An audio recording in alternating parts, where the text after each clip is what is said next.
मैं समझता हूं ये कि अगर नेशनल कॉन्फ्रेंस के जो एमपी रहे 5 साल वो रहे, अगर उन्होंने कुछ किया होता शायद जो अभी रिजल्ट आपको पार्लियामेंट इलेक्शन में नजर आया वो नहीं आता। फिर इंशाल्लाह आप खुद ही देखोगे। 70 साल तारीख है हमारी सियासतदानों की, कि वो अलग बात है। मैं तो 70 साल का जवाब नहीं दूंगा। कितने बोर्ड पोस्ट चेंज हुए अभी तक? देखो, तभी जब चेंज तो होता रहता है, इसी तरह ये भी नहीं चलेगा। कल तक बोल रहे थे कि बीजेपी 400 पार, अब उनको भी किसी के सहारे पे शुमारी से आप अरे आज आ चुके हो। आज ठीक है, गवर्नमेंट ऑफ इंडिया ने एलजी को पावर्स दिए, वही गवर्नमेंट ऑफ इंडिया इंशाल्लाह इस स्टेट गवर्नमेंट को भी अपना पावर वापस देगी। हम अपना हक छीन के लेंगे। कुपवाड़ा डिस्ट्रिक्ट हेडक्वार्टर है, डिस्ट्रिक्ट हॉस्पिटल का बोर्ड लगाया गया, आपने भी देखा होगा, लेकिन डिस्ट्रिक्ट हॉस्पिटल नहीं था। अब मैं उस तरफ नहीं जाऊंगा, बहरहाल उसका जवाब तो लोग उनसे ले लेंगे। सियासत के लिए आए हो। अस्सलाम वालेकुम, मैं हूं तौसीफ हमदानी। पार्लियामेंट इलेक्शन के इख्तिताम पजीर के बाद जब नया दौर आया तो दौर आया असेंबली इलेक्शंस का। असेंबली इलेक्शंस के जो ही इंतखाबात के ऐलानात हुए, एक मुख्तसर वक्त में chief election commissioner of India ने इन तमाम चीज़ों को ज़मीनी सतह पे क्लियर कर दिया कि अब इलेक्शंस आने वाले हैं। जम्मू कश्मीर आवाम को 10 साल के बाद अब एक इलेक्शन दिया जाएगा जो है असेंबली इलेक्शंस। हर सियासी जमात अभी तक दव कर रही है सियासी तौर पर। मैं इस वक्त कुपवाड़ा में हूँ, मेरे साथ है पीडीपी के सीनियर लीडर मीर मोहम्मद फैयाज साहब, जिनकी एक सियासी तारीख है, साहब की पार्लियामेंटेरियन भी रहे हैं। आज अपना किस्मत आजमा रहे हैं कॉन्स्टिट्यूएंसी हल्के इंतखाब कुपवाड़ा से। यहाँ का जो सियासी समीकरण है, यहाँ नेशनल कॉन्फ्रेंस बनाम पीपल्स कॉन्फ्रेंस बनाम पीडीपी और बाकी सारी सियासी जमातें। अब देखना होगा मीर मोहम्मद फयाज का आबाई इलाका। नेशनल कॉन्फ्रेंस ने यहाँ नासिर असलम वानी को मौका दिया है और पीपल्स कॉन्फ्रेंस अभी सोच में है किसको यहाँ से लड़ाया जाए। फिलहाल मेरे साथ मीर मोहम्मद फयाज है। मीर मोहम्मद साहब, आपका बहुत बहुत शुक्रिया विंग्स टीवी को समय देने के लिए। शुक्रिया। मीर साहब, असेंबली इलेक्शंस कैसे देखते हो आज इसको? एक अरसे दराज के बाद जब हुकूमत छोड़ी थी तो पीडीपी का दौर था, आज दोबारा मौका मिला है, कैसे देखते हो इस दौर को? बहुत अच्छी बात है कि असेंबली का इलेक्शन जो गवर्नमेंट ऑफ इंडिया ने अभी, इलेक्शन कमीशन ऑफ इंडिया ने जो अभी ऐलानात किए, मैं समझता हूं कि यहाँ का आवाम, पूरे जम्मू कश्मीर का आवाम, खासकर 2018 या 19 में जब 5 अगस्त 2019 को 370 और 35 से हटाया गया, लोगों को लग रहा था उस वक्त कि जिस तरह से पार्लियामेंट में भी कहा गया था कि इलेक्शन जल्दी हो जाएंगे और स्टेटहुड भी मिल जाएगा, तो आज जो अभी आप खुद भी कह रहे थे कि 10 साल के बाद इलेक्शन होने जा रहा है। इस बीच बहुत सारे इलेक्शन हुए, पंचायत का हुआ, लोकल बॉडीज का हुआ, पार्लियामेंट का हुआ, डीडीसी का हुआ, बीडीसीज का हुआ, लेकिन असल जो लोगों की चाहत थी कि यहाँ असेंबली इलेक्शन होनी चाहिए, हमारी अपनी हुकूमत बननी चाहिए, हमारे अपने मिनिस्टर बनने चाहिए, ताकि हमारे जो मसाइल है यहाँ पे, जो परेशानियां हैं, वो हम अपने नुमाइंदों तक पहुंचाए। पार्लियामेंट इलेक्शन से पहले लोग चाहते थे कि यहाँ पे पहले असेंबली का इलेक्शन हो। वो हर एक को पता है कि कभी सिक्योरिटी का, कभी कुछ बहाने बनाकर, बहरहाल पार्लियामेंट का इलेक्शन तो हो गया। उसके बाद अभी इलेक्शन कमीशन ने ये ऐलान किया कि हम जम्मू कश्मीर में 3 फेज़ों में इलेक्शन कराने जा रहे हैं और उसके डेट भी आ गए। बहुत अच्छी बात है, लोग खुश हैं। उम्मीद है कि लोग जिस तरह पार्लियामेंट में बढ़ चढ़ कर हिस्सा लिया, इसी तरह इस इलेक्शन में भी लेंगे और जो उनके नुमाइंदे होंगे, जो उनको अच्छे लगेंगे, जो उनका काम करेंगे, उनको चुनेंगे। पार्लियामेंट इलेक्शन गुजरा, कुछ खास नहीं कर पाया पीडीपी, कुछ तो कहीं खामियां रही होंगी, यूं ही कोई बेवफा नहीं होता। देखिए, सही बात है आपकी बात कि पार्लियामेंट इलेक्शन गुजरा, हमने कोशिश की। अगर आप देखोगे, जब इंजीनियर रशीद साहब ने पहला इलेक्शन लड़ा था, उसने भी शायद ही 10-12 हज़ार वोट लिए थे। दूसरे इलेक्शन में 1 पे पहुंच गया, तीसरे इलेक्शन पे आज जीता। तो ये सियासत में जो है, ये उतार चढ़ाव ये तो आता रहता है। आज शायद लोगों को लगा कि वो बेहतर है या वो जेल में है, कि अगर हमारे इस वोट से वो, आपके मुताबिक ये बेहतरी की एक शुरुआत है, अच्छी बात है। देखिए, फैसला तो लोगों को करना है। अगर उनको ये लगा होगा कि नहीं, मैं भी खड़ा था, नेशनल कॉन्फ्रेंस के प्रेसिडेंट खड़ा थे, पीपल्स कॉन्फ्रेंस का प्रेसिडेंट था, अपनी पार्टी का प्रेसिडेंट था, एआईपी का प्रेसिडेंट था। तो 3 पार्टियों के 3 प्रेसिडेंट थे, मैं भी एक था साथ में। अब जहां तक हमारी पार्टी का सवाल है, हमारी पार्टी का तो आपको पता ही है, 18 असेंबली कॉन्स्टिट्यूंसियों में जितने भी हमारे एमएलएज, एक्स मिनिस्टर्स जो या बाकी जितने भी लीडर्स थे, उन्होंने तो पार्टी या किसी ने छोड़ दी या क्या हुआ, या साइलेंट रहे या क्या। तो पार्टी ने इन सालों में कोशिश की कि नई लीडरशिप कायम करें, लेकिन हालात ऐसे बने कि वो नहीं कर पाए। अब इंशाल्लाह इस इलेक्शन में हर कॉन्स्टिट्यूंसी में कैंडिडेट डिक्लेयर 18 साल सियासी सफर, और आज जब देखते हो डिस्ट्रिक्ट कुपवारा को, किन चीजों की कमियां महसूस करते हो जहां पे लगता है आपको कि डिस्ट्रिक्ट कुपवारा को ये चीज होना चाहिए? देखिए, मैं आपको एक चीज बताऊं, एक चीज तो आज समझना चाहिए लोगों को कि खासकर मैं अपनी कॉन्स्टिट्यूंसी की बात करूंगा, डिलिमिटेशन के बाद यहां पे पहले 5 कॉन्स्टिट्यूंसीज थी, अब 6 बन गई। ये जो कुपवाड़ा कॉन्स्टिट्यूंसी है, हेडक्वार्टर, ये एक तहसील है। इस तहसील को पहले अगर आप देखोगे,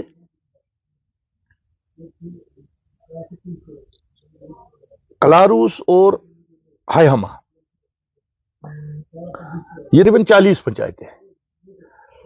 ये लोलाब कॉन्स्टिट्यूंसी के साथ थी। हथमुला, मुगलपोरा, नगरी, ये हंदवाड़ा कॉन्स्टिट्यूंसी के साथ। तहसील कुपवाड़ा था, लेकिन इस तहसील को 3 कॉन्स्टिट्यूंसियों में बांटा गया था। डाइवर्जन में आप खड़े वहीं थे। सुनिए ना आप मेरी बात, लोलाब में कुछ हिस्सा था, हंदवाड़ा में कुछ हिस्सा था, कुछ हिस्सा इस एरिया में था जहां त्रेगाम और करालपोरा तहसील भी था। अब इस डिलिमिटेशन से एक फायदा यह हुआ कि कुपवाड़ा तहसील जो है, ये एक ही तहसील, एक कॉन्स्टिट्यूंसी है इस टाइम। क्योंकि जब डिस्ट्रिक्ट में नए तहसील बनाए गए, उस वक्त वाहिद ये एक तहसील था जिसका नुमाइंदा कभी पिछले 40 साल से असेंबली में नहीं था। जब तहसील बनाए गए, अगर आप देखोगे, रामहाल और तारफपोरा, टोटल पॉपुलेशन जो उसकी थी उस वक्त शायद कोई 48,000 थी, लेकिन 2 तहसील बनाए गए। कलारूस अगर आप देखोगे, इसकी पॉपुलेशन शायद इस वक्त 66,000 है, उस वक्त भी 60 थी, इसको किसी ने तहसील नहीं दिया। हायहमा भी 60 से ऊपर ही थी, इसको भी किसी ने तहसील। तो वाहिद तहसील अगर आप देखोगे इस वक्त हमारे डिस्ट्रिक्ट में 11,000 पॉपुलेशन तहसील, 16,000 पॉपुलेशन तहसील, 21,000 पॉपुलेशन तहसील, 27,000 पॉपुलेशन तहसील, 32,000 पॉपुलेशन तहसील। यहां 65,000 पॉपुलेशन होके भी तहसील किसी ने इस तहसील को नहीं पूछा। 1,90,000 से ऊपर ही इस वक्त इस तहसील की पॉपुलेशन है। अभी जब डिलिमिटेशन हुई, तो डिलिमिटेशन में अगर आप देखोगे, लोलाब कॉन्स्टिट्यूंसी की पॉपुलेशन शायद 1.5 लाख है, हंदवाड़ा की भी 1.5 लाख है, लेकिन 4 तहसील है। अगर आप त्रेगाम कॉन्स्टिट्यूंसी की देखोगे, शायद 1.5 लाख के आसपास है, लेकिन हमारी इस वक्त भी 1,90,000 तक है।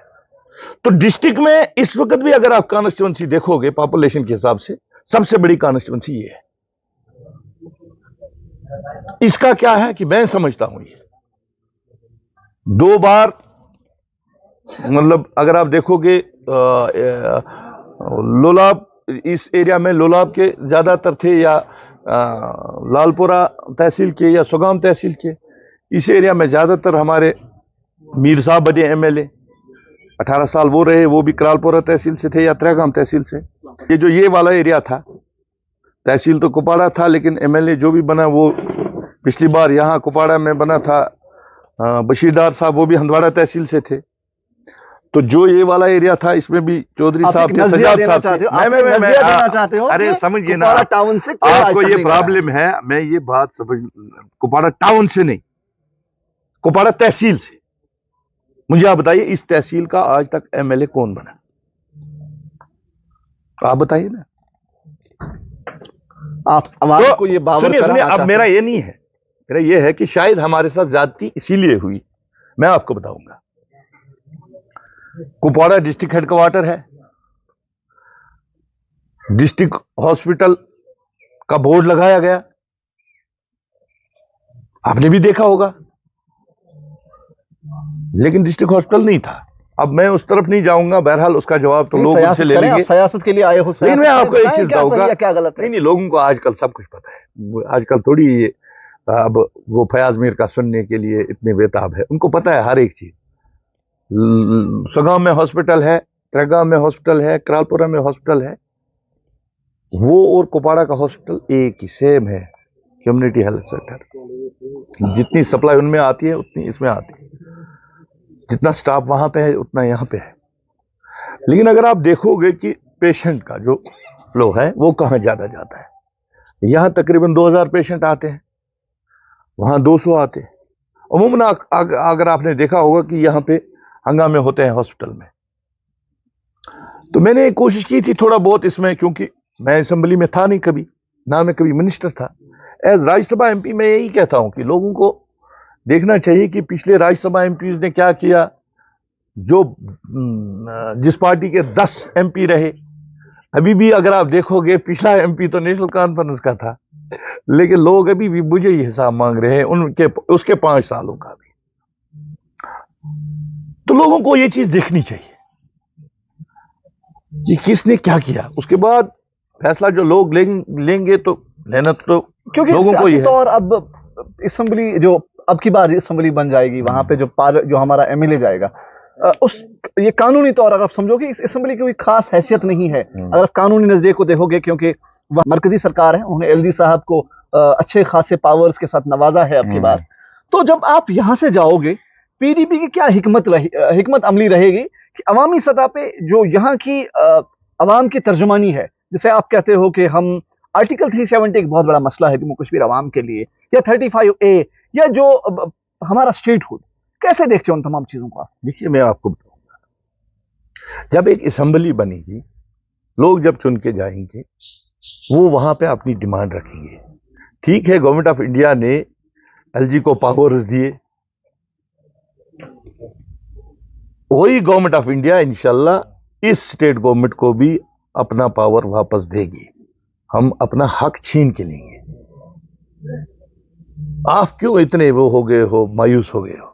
एक बार ये असेंबली बनने दो, फिर इंशाल्लाह आप खुद ही देखोगे। 70 साल तारीख है हमारी सियासतदानों की, कि वो अलग बात है, मैं तो 70 साल का जवाब नहीं दूंगा। कितने बोर्ड पोस्ट चेंज हुए अभी तक? देखो, तभी जब चेंज तो होता रहता है, इसी तरह ये भी नहीं चलेगा।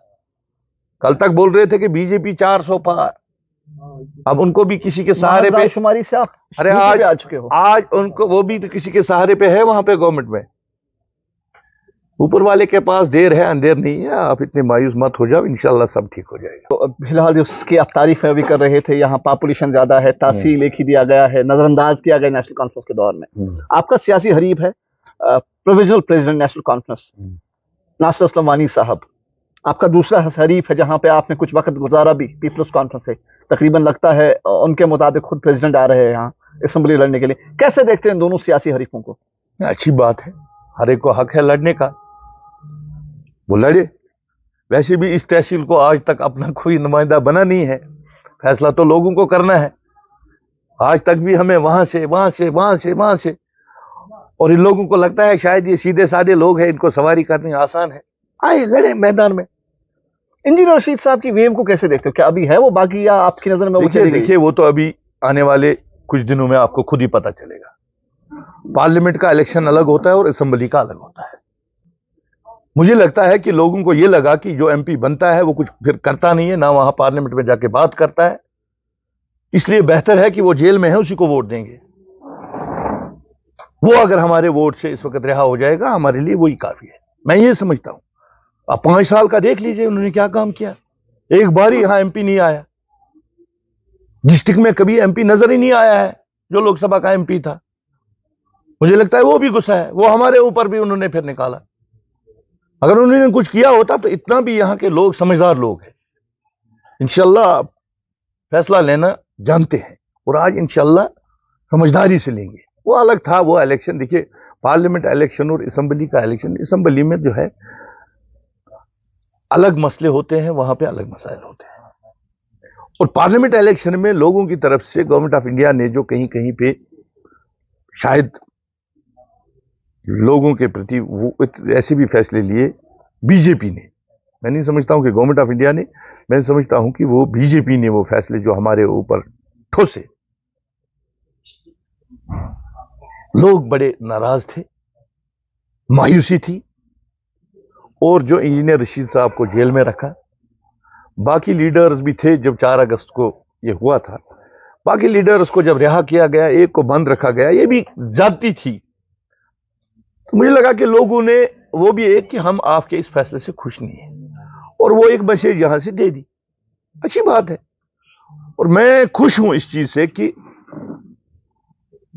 कल जो लोगों ने फैसला सुनाया पार्लियामेंट इलेक्शन, मेरी तो जमानत जब्त हो गई। नेशनल कॉन्फ्रेंस का प्रेसिडेंट था यहां पे, आते था बड़ा चढ़ा के, वो बोल रहे थे हम जीतेंगे। पीपल्स कॉन्फ्रेंस का प्रेसिडेंट भी था, उन्होंने इतना बड़ा जलसा किया बारामूला में, मुझे लग रहा था पूरा खत्म हो गया यहां। लेकिन लोगों के जो दिलों में था, उन्होंने अपना फैसला वहां पोलिंग बूथ पे सुनाया। आज जो फैसला लोगों ने सुनाया कि आज लोगों को पता चला कि हमारे वोट में कितनी ताकत है, हम बड़े से बड़े लीडर को भी जमीन पे ला सकते हैं, चाहे उसमें उमर साहब थे, चाहे सजाद साहब था, चाहे मैं था। इससे मुझे लगता है कि ये जो सबक कल नॉर्थ कश्मीर के लोगों ने या हमारे डिस्ट्रिक्ट के लोगों ने अपने वोट से दिया, मुझे लगता है कि सभी लीडर्स को अब लोगों के सामने सच्चाई लानी चाहिए। और अब उनको ये, मुझे लगता है कि इससे जो ये कल फैसला लोगों ने सुनाया, इसके बाद भी अगर वो गलती करेंगे तो तब मुझे लगता है कि मैं समझूंगा ये कि वो उनकी बड़ी नादानी। एक आखिरी सवाल आपसे पूछना चाहता हूं, क्योंकि अब असेंबली इलेक्शन से 1 माह बचा है बाकी, अब सियासी एक्टिविटीज शुरू हो चुकी है। कैसे देखते हो मीर मोहम्मद फयाज डिस्ट्रिक्ट कुपवारा की आवाम को, और क्या कहना चाहते हो आप अपनी आवाम को, और किस तरह से इस सियासत को रुख देना चाहते हो? क्या होगा आपके नजरिया, एक सियासी नजरिया, एक अपना एक कहते हैं वो अपने पॉइंट ऑफ व्यू से कि मैं डिस्ट्रिक्ट कुपवारा की आवाम को कैसे खिदमत कर सकता हूं? देखिए, मैं आपको एक चीज बताऊंगा, मुझे लगता है आज लोग समझदार हैं, आज लोगों को हर एक पार्टी का हर एक चीज पता है। इन दिनों में आपने देखा होगा कि कुछ तब्दीलियां इधर जम्मू कश्मीर में, जब से इलेक्शन का बिगुल बजा, किसी लीडर पे कोई केसेस थे, अचानक वो केसेस खत्म किए जा रहे हैं, बाकी चीजें। आप फारुल्लाह की तरफ इशारा कर रहे हो? कोई भी हो, लेकिन मुझे लगता है कि अभी भी इनको ये लगता है कि लोगों को ये समझ नहीं आता है। लोगों को हर एक चीज का पता है कि किसका कनेक्शन कहां है। गलतफहमी है लोगों को, इन लोगों को, लीडरों को। आज आप देख लेना, जिस तरह नॉर्थ कश्मीर का रिजल्ट अभी जो है, बीजेपी की तरफ जो यहां से तमाचा मारा इन्होंने, इसी तरह आपको ये रिजल्ट देखने को मिलेगा। आज का नौजवान जो है, आज का यूथ जो है, वो बिल्कुल तैयार है अपना फैसला सुनाने के लिए इसी पोलिंग बूथ से। और मुझे उम्मीद है कि लोग इस वक्त देख रहे हैं कि कौन सी पार्टी क्या कर रही है और क्या क्या हो रहा है हमारे स्टेट में, कौन सी पार्टी लड़ रही है, किस पार्टी के साथ इस टाइम क्या हो रहा है। आपने देखा होगा कि इस वक्त अगर आपको कुछ चीजें जो कुछ दिनों में मैंने भी सुना, आपके मीडिया के माध्यम से ही हम सुनते हैं, पीडीपी के बारे में कुछ लोग आए थे, कुछ को आने नहीं देते हैं अभी भी। तो ये सब चीजें जो है लोग देखते हैं। फैसला तो दिल्ली वाले नहीं करेंगे, फैसला तो लोग करेंगे। फयाज साहब, अपना कीमती समय देने के लिए बहुत बहुत शुक्रिया। हमारी तरफ से बेस्ट विशेस। और सियासी जिम्मेदारियां बहुत ज़्यादा होती है क्योंकि मुख्तसर वक्त है और आपका इलेक्शन आपकी आंखों पे है, तो मैंने इसीलिए सोचा कि आपका वक्त ज़ाया ना करते हुए इसको यहीं पे इख्तिताम करूं। आपका बहुत बहुत शुक्रिया। शुक्रिया।